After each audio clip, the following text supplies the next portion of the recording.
ভাইজান স্বাগতম স্বাগতম স্বাগতম ভাইজান স্বাগতম স্বাগতম স্বাগতম। আইএসএফ এর লক্ষ্য আদর্শ দিকে দিকে ছড়িয়ে দাও, ছড়িয়ে দাও ছড়িয়ে দাও। দুর্নীতির বিরুদ্ধে আইএসএফ লড়ছে, লড়ছে লড়বে। ভাইজান স্বাগতম স্বাগতম স্বাগতম ভাইজান স্বাগতম। স্বাগতম স্বাগতম। মঞ্চে এত কেউ থাকবেন না, কেবলমাত্র আপনাদের কাছে বিনীত, সবাই বসে পড়ুন, সবাই বসে পড়ুন, সবাই বসে পড়ুন, আপনারা বসে পড়ুন। প্রচন্ড রোদের মধ্যে আছেন, কষ্ট 3 বছরের দল, সেটা আপনারা প্রত্যেকেই জানেন।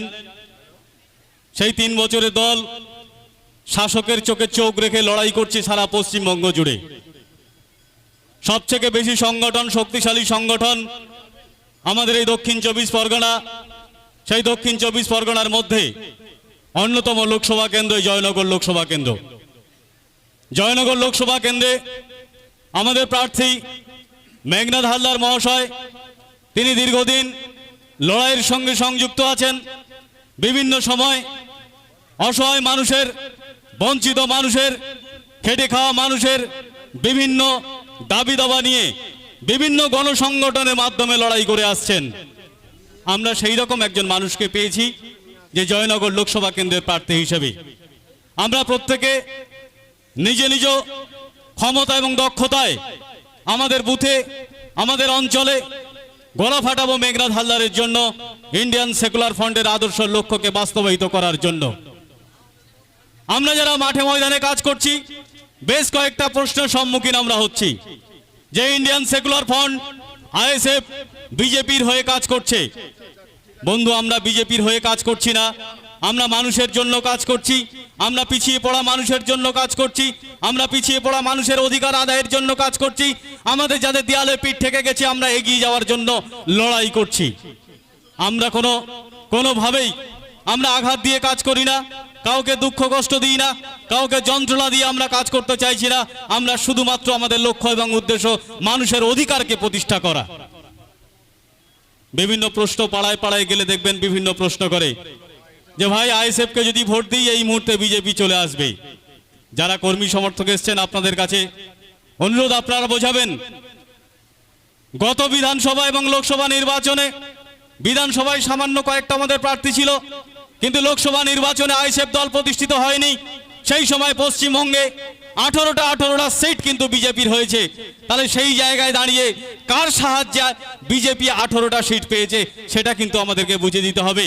আমাদের বুঝিয়ে দিতে হবে বিজেপিকে ভোট দেওয়া, টিএমসিকে ভোট দেওয়া একই ব্যাপার। যদি বলেন কেন, বিজেপির এজেন্ডা হচ্ছে মন্দির তৈরি করা, বিজেপির এজেন্ডা হচ্ছে ভারতবর্ষকে হিন্দু রাষ্ট্রে প্রতিষ্ঠা করা, তাদের সেটা ঘোষিত নীতি। আমরা যাদেরকে ভোট দিয়েছি, সংখ্যালঘু সম্প্রদায়ের অধিকাংশ ভোট যাকে দিয়েছি, আমরা নিরাপত্তা পাবো বলে, আমরা স্বাধীনভাবে বিচরণ করতে পারবো বলে। সেই টিএমসি সরকার কোথায় আপনারা জানেন, দীঘাতে জগন্নাথ মন্দির তৈরি করছে। একটা সরকারের কোনোদিন কর্মসূচি হতে পারে না মন্দির তৈরি করা, মন্দির তৈরি করা। কিন্তু এই টিএমসি সরকার শুধুমাত্র ভাঁওতাবাজির মাধ্যমে মুসলিমদেরকে, সংখ্যালঘুদেরকে, আদিবাসীদেরকে ভাঁওতাবাজি দিয়ে আরএসএস এর কাজটা তারা করে যাচ্ছে। বন্ধু, আমাদের ভাবতে হবে।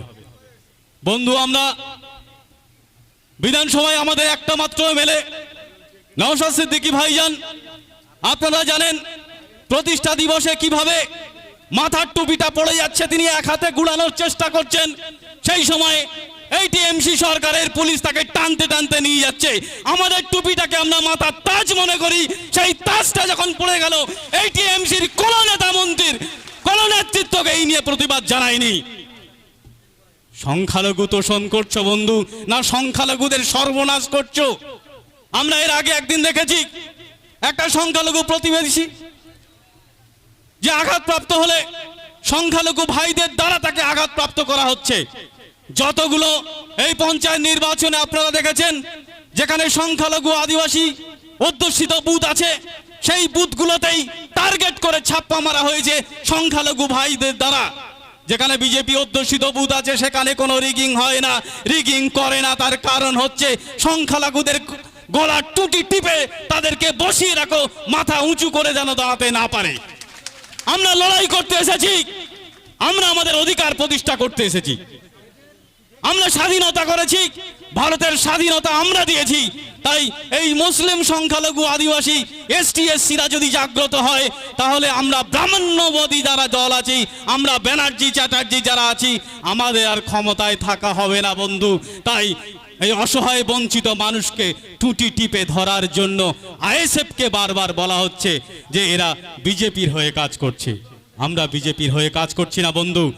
ভাঙড় বিধানসভার একজন মাত্র এমএলএ, তার উদ্দেশ্য লক্ষ্য থাকবে ভাঙড় বিধানসভার প্রগতি, ভাঙড় বিধানসভাকে উন্নতি করার জন্য বিধানসভা ভবনে সেখানে গলা ফাটানো। তিনি তো তা করছেন না। সমগ্র পশ্চিমবঙ্গবাসীর যেখানে আদিবাসী বঞ্চিত হচ্ছে, যেখানে এসটি এসসি মানুষ বঞ্চিত হচ্ছে, যেখানে সংখ্যালঘুদের অধিকার বঞ্চিত হচ্ছে, তিনি সার্বিকভাবে সেখানে প্রশ্ন করছেন। তাই তো আজকের এই টিএমসি ৭৩টা বিজেপির এমএলএ বাদ দিয়ে শুধুমাত্র একজন নওশাদ সিদ্দিকের কে সব প্রতিটা ক্ষেত্রে বাধা প্রদান করে আসছে। বাসন্তী একটা প্রোগ্রাম ছিল, কর্মী সম্মেলন, সেটা আপনারা জানেন। বাসন্তী থেকে সায়েন্স সিটি 85 কিলোমিটার দূরে বাসন্তীতে প্রোগ্রাম করতে আসছেন। বাসন্তীতে প্রোগ্রাম করতে আসার আগে সায়েন্স সিটিতে সেখানে তাকে আটকে রেখে সেখানে গ্রেপ্তার করে দিচ্ছে বাসন্তীতে, এবং সন্দেশখালীতে যেন প্রোগ্রাম করতে না পারে। তার আগে আমরা কি দেখেছি, শুভেন্দু অধিকারী গিয়ে সন্দেশখালী প্রোগ্রাম করেছে, শুভেন্দু অধিকারী কালকের ক্যানিংয়ে প্রোগ্রাম করে গেছে। তাহলে দেখুন বিজেপি তাদের নির্দ্বিধায় সমগ্র জায়গায় তাদের প্রচার পরিকল্পনা, পার্টির কর্মসূচি পালন করে। শুধুমাত্র আইএসএফ করলেই যত টিএমসির মাথা ব্যথা হয়ে যায়। তার কারণ আইএসএফ সংখ্যালঘু আদিবাসী মানুষ ভোটার যারা আছে তাদেরকে সচেতন করছে যে তোমরা তোমাদের অধিকার প্রতিষ্ঠার জন্য ইন্ডিয়ান সেকুলার ফ্রন্ট করো, আর ইন্ডিয়ান সেকুলার ফ্রন্টের তোমরা ছাতার তলায় আসলে তোমাদের অধিকার আমরা প্রতিষ্ঠা করেই দেব। এই দাবিটা যেদিন থেকে তুলছে সেদিন থেকে নওশাদ সিদ্দিকী হয়ে যাচ্ছে বিজেপির সহযোগী। বন্ধু,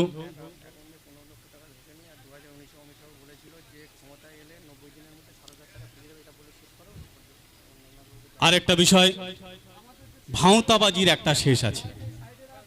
বিজেপি সরকার 15 লক্ষ টাকা যেমন দেয়নি, আর টিএমসি সরকার যখন ক্ষমতায় আসে সংখ্যালঘু আদিবাসী ভাই বোনদের উদ্দেশ্যে বলেছিল যে সংখ্যালঘু ভাই তোমরা আমাদের পাশে থাকো, তোমাদের জন্য আমি 10,000 মাদ্রাসা করে দেব।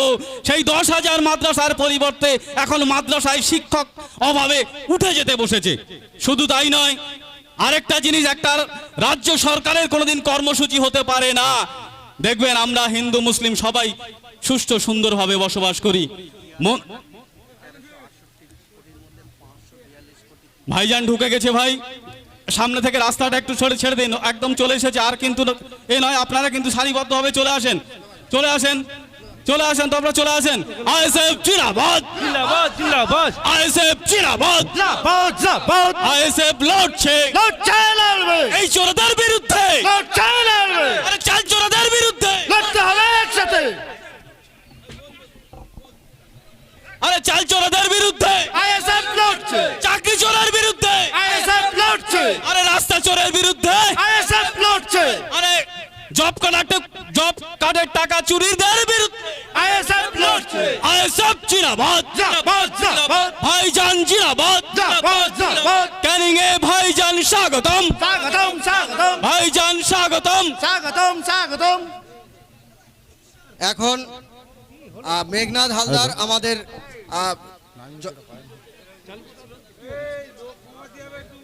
ভাইজান স্বাগতম, স্বাগতম স্বাগতম, ক্যানিং এ ভাইজান স্বাগতম, স্বাগতম স্বাগতম, আইএসএফ জিন্দাবাদ, জিন্দাবাদ জিন্দাবাদ, আইএসএফ এর লক্ষ্য আদর্শ দিকে দিকে ছড়িয়ে দাও, ছড়িয়ে দাও ছড়িয়ে দাও, নওশাদ সিদ্দিকী ভাইজান জিন্দাবাদ, জিন্দাবাদ জিন্দাবাদ, আইএসএফ জিন্দাবাদ, জিন্দাবাদ জিন্দাবাদ, আইএসএফ দুর্নীতির বিরুদ্ধে লড়ছে লড়বে, লড়ছে লড়বে, আইএসএফ জিন্দাবাদ, জিন্দাবাদ জিন্দাবাদ, নওশাদ সিদ্দিকী ভাইজান তোমার জানাই স্বাগতম, স্বাগতম স্বাগতম, নওশাদ সিদ্দিকী ভাইজান তোমার জানাই স্বাগতম, স্বাগতম স্বাগতম, দুর্নীতির বিরুদ্ধে ভাইজান লড়ছে লড়বে, লড়ছে লড়বে, দুর্নীতির বিরুদ্ধে ভাইজান লড়ছে লড়বে, লড়ছে লড়বে, ভাইজান স্বাগতম, স্বাগতম স্বাগতম, দুর্নীতির বিরুদ্ধে ভাইজান একা লড়ছে লড়বে। লড়ছে লড়বে, ব্যারিকেড করো, তোমরা ব্যারিকেড করো সুন্দরভাবে আসার জন্য, সুন্দর জন্য কর্মী সমর্থক আপনারা সারিবদ্ধ হবে শৃঙ্খলার মাধ্যমে আইএসএফ এর লক্ষ্য আদর্শকে সামনে রেখে